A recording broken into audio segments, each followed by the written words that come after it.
ಸ್ನೇಹಿತರೆ, ಇವತ್ತು ತುಂಬಾ ಬೇಜಾರಾದ ದಿನ. ಏಕೆಂದರೆ ಹೇಳೋಕ್ಕೂ ಮಾತಾಡೋದಕ್ಕೂ ಮನಸ್ಸಾಗ್ತಿಲ್ಲ. ಇವರು ಸ್ವಾತಿ ಅವರಮ್ಮ, ಸ್ವಾತಿ ಗೌಡ ಕನ್ನಡ ವ್ಲಾಗ್ಸ್ ನಡೆಸ್ಕೊಡ್ತಾರಲ್ಲ, ಸ್ವಾತಿ ಅವ್ರ ತಾಯಿ. ಅವರು ಸ್ವಾತಿ ಗೌಡರೇ ಅವ್ರ ತಾಯಿನ ಚಾನಲ್ನ ಪರಿಚಯ ಮಾಡಿಕೊಟ್ಟಿದ್ದು. ಸ್ವಾತಿ ಗೌಡರ ಚಾನಲನ್ನು ತುಂಬ ಸಲ ಇವ್ರನ್ನ ನೋಡ್ತಾ ಇದ್ದೆ. ನಾವು ತುಂಬ ಫಾಲೋ ಮಾಡ್ತಾಯಿದ್ದು.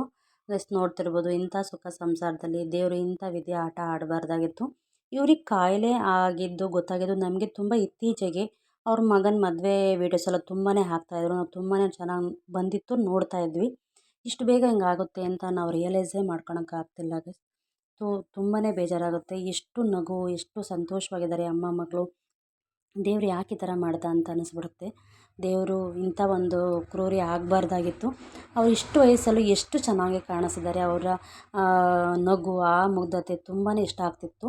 ಸೊ ಸ್ನೇಹಿತರೆ, ದೇವರು ಸ್ವಾತಿ ಮತ್ತು ಅವ್ರ ಫ್ಯಾಮಿಲಿಗೆ ಈ ನೋವನ್ನು ತಡ್ಕೊಳ್ಳೋ ಶಕ್ತಿ ಕೊಡಲಿ ಅಂತ ಕೇಳ್ಕೊಳ್ತಿದ್ದೀನಿ ಗೈಸ್.